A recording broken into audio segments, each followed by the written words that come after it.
నేను 2 నెలలే భోజనం చేశానండి. 8 సంవత్సరాలు అంత ఆకలితో ఉన్నాను. ఎందుకంటే డైటింగ్ చేయకపోతే అవ్వదు. ఎందుకంటే ఏషియన్ గేమ్స్లో నేను సిల్వర్ మెడల్ గెలిచి వచ్చిన తర్వాత నాకు చాలా పెద్ద పార్టీలు అయ్యేవి. దానిలో కొంచెం తినేసాం అందరితో పాటు. నెక్స్ట్ టోర్నమెంట్ ఇండియన్ టీంలో 12 కేటగిరీస్ ఉండేవి. మా టైంలో ఏ కేటగిరీస్ ఆడించండి, నేను అటువంటి అవకాశం ఉన్నందుకు నా నెక్స్ట్ కేటగిరీలో బ్యాంకాక్ ఆడడానికి 87 ఇచ్చారు. 63.5 kg కేటగిరీకి వచ్చి మళ్ళీ నెంబర్ 1 అయ్యాను. అదేవిధంగా ఒలింపిక్స్కి వెళ్ళే ముందులో మేము 5 సెలెక్ట్ అయ్యాము. 5గురిలో నేను టీం కెప్టెన్ ఇండియాకి. ఈ విధంగా రోజుల్లో క్రీడలంటే ఆసక్తి ఉన్న కొంతమంది పెద్దలు, కనీసం మినిమం చదువు కూడా లేని గురువుల ద్వారా మేము ఈ కబడ్డీని నేర్చుకున్నాము. ఆ రోజుల్లో పున్నయ్య చౌదరి గారు కృష్ణా జిల్లా స్పోర్ట్స్ అథారిటీలో పనిచేసేవారు. మేమందరము చాలా చిన్నపిల్లలం. ఆయన ముందు మొట్టమొదటిసారి ఆయన బ్యాడ్మింటన్ నేషనల్స్ చేశారండి. ప్రకాష్ పడుకునే గారు, సయ్యద్ మోడీ ఆ ఛాంపియన్షిప్ని గెలిచారు. మేము చూడడానికని వెళ్తే అక్కడ రకరకాల విందు భోజనాలు, అంటే మా జీవితంలో మొదటిసారి క్రీడల్లో ఇంత అద్భుతమైన భోజనం పెడతారా అనేది మొదటిసారి చూసాం మేము విజయవాడ బ్యాడ్మింటన్ ఛాంపియన్షిప్లో. మేము అదృష్టం కూడా మంచి వాతావరణం ఉంది. మేము మంచి వాతావరణంలో ఆడాము. ఎడ్యుకేటెడ్ ఫ్యామిలీస్ నుంచి వచ్చాము. క్రీడల మీద ఉన్న ఆసక్తితో నేను కోచ్గా చేరాను. నేను మొదటి నుంచి కూడా గ్రాస్ రూట్, కానీ దాన్ని కూడా. పత్రికా మిత్రులకు అందరికీ నమస్కారం. నా పేరు ధనంజయ రెడ్డి. ఆంధ్రప్రదేశ్ క్రీడాభారతి స్టేట్ సెక్రటరీని. ఇవాళ విజయవాడలో నూతనంగా రిలీజ్ చేసిన national sports policy governance bill మీద ఈరోజు సెమినార్ ఏర్పాటు చేయడం జరిగింది. ఆ సెమినార్ గురించి జరిగిన విషయాలు ఇవన్నీ కూడా క్రీడాభారతి దక్షిణ మధ్య క్షేత్ర సంయోజక వీరు చంద్రశేఖర్ గారు, అలాగే సునీల్ ఇస్కా ఫౌండేషన్ వీరి సంయుక్త ఆధ్వర్యంలో ఈ సెమినార్ యొక్క సదస్సు జరగడం జరిగింది. సదస్సులో వివిధ రకాలైన క్రీడా అసోసియేషన్లు, అకాడమీలు, వాలంటరీగా పనిచేసే క్రీడాకారులు, అర్జున అవార్డులు, ఇంటర్నేషనల్ ప్లేయర్స్ వాళ్ళ అభిప్రాయాలను వ్యక్తం చేయడం జరిగింది. వీటన్నిటి విషయంగా కూడా క్లుప్తంగా క్షేత్ర సంయోజక్ గారు చంద్రశేఖర్ గారు మాట్లాడతారు. లెవెల్ 1 కోచెస్ని ఎలా డెవలప్ చేయాలి, ఎలా ట్రైనింగ్ ఇవ్వాలి 2, 3 అసోసియేషన్తో సమన్వయం చేసి 4 వాళ్ళకి నేషనల్ ఫెడరేషన్స్ ద్వారా టోర్నమెంట్స్ అప్పగిస్తూ ఓవరాల్గా డెవలప్మెంట్ చేస్తూ, అంటే క్రీడల్లోని 4 రంగాల్లోని కూడా అభివృద్ధిని ముందు చూస్తుంటేనే మనకు ఒలింపిక్స్లో మెడల్ రావడానికి అవకాశం ఉంటుంది. దీనికి ఒక డిఫరెంట్గా, అంటే మామూలుగా అన్ని ప్రభుత్వాలు చేస్తున్నట్టు కాకుండా క్రీడాభారతి మేము కలిసి గవర్నమెంట్కి ఎట్ ది సేమ్ టైం కొన్ని పిఎస్యూలు అంటే పబ్లిక్ సెక్టర్ అండర్టేకింగ్స్ని, కొన్ని క్రీడల్ని దాన్ని దత్తత తీసుకొని దానికి ఒక యోజన మేము రచిస్తున్నాము. అంతేకాకుండా పిఎస్యూ కాకుండా ప్రైవేట్ సెక్టర్ ఇన్వాల్వ్మెంట్ కూడా చూసి బడ్డింగ్ ప్లేయర్స్ని, గ్రాస్ రూట్ ప్లేయర్స్ని ఎట్ ది సేమ్ టైం పెద్ద గేమ్స్కి, ఫర్ ఎగ్జాంపుల్ కబడ్డీ నేషనల్స్ చేయాలనుకుంటున్నారు విజయవాడలో, వాళ్ళకి ఒక పెద్ద గ్రూప్ని అప్పచెప్తాం. ఇదంతా కూడా ఒక చర్చలో జరుగుతూ ఉంది.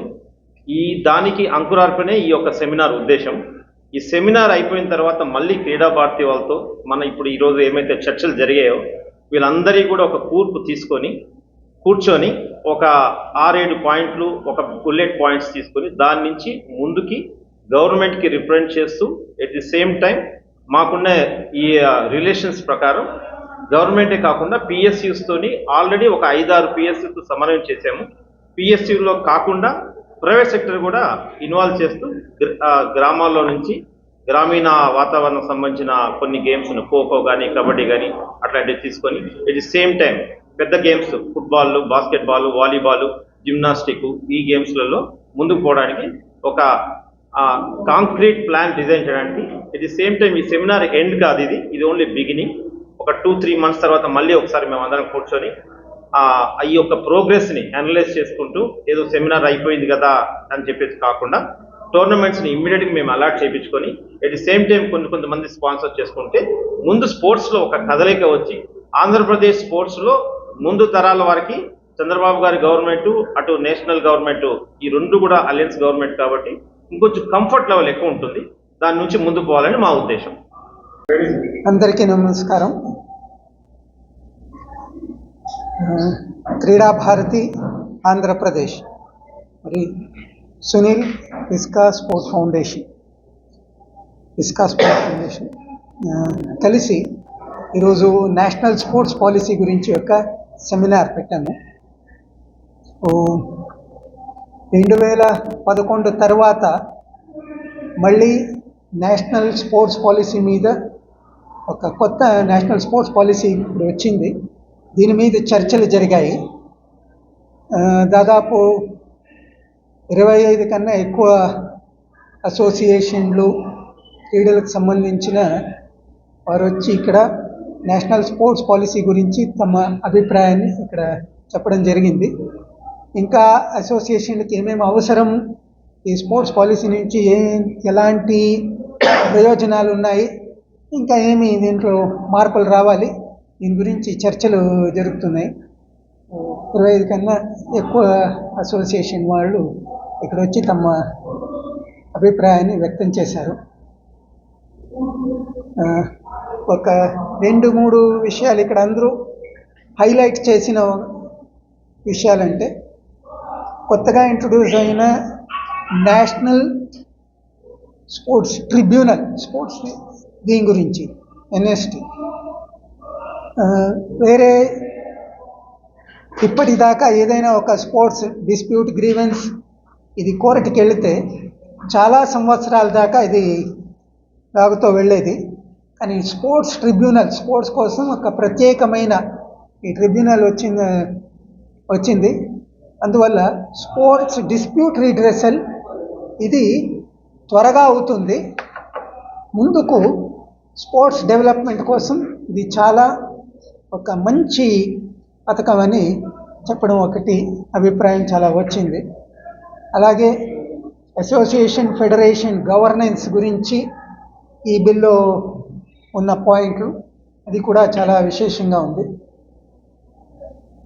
టాలెంట్ ఐడెంటిఫికేషన్, తర్వాత ఆ టాలెంట్ ప్రమోషన్, దీని గురించి కూడా ఇక్కడ చర్చలు జరిగాయి. విశేషంగా grass root level, rural talent, దీన్ని ఐడెంటిఫై చేసి వచ్చే ఒలింపిక్లో ఆంధ్రప్రదేశ్ ఎలా మనం ముందుకు తీసుకెళ్ళాలి, ఈ రూరల్ టాలెంట్ అని ఐడెంటిఫై చేసి ఎక్స్పోజర్ ఎలా ఇవ్వాలన్నది కూడా ఇక్కడ చర్చలు జరిగాయి.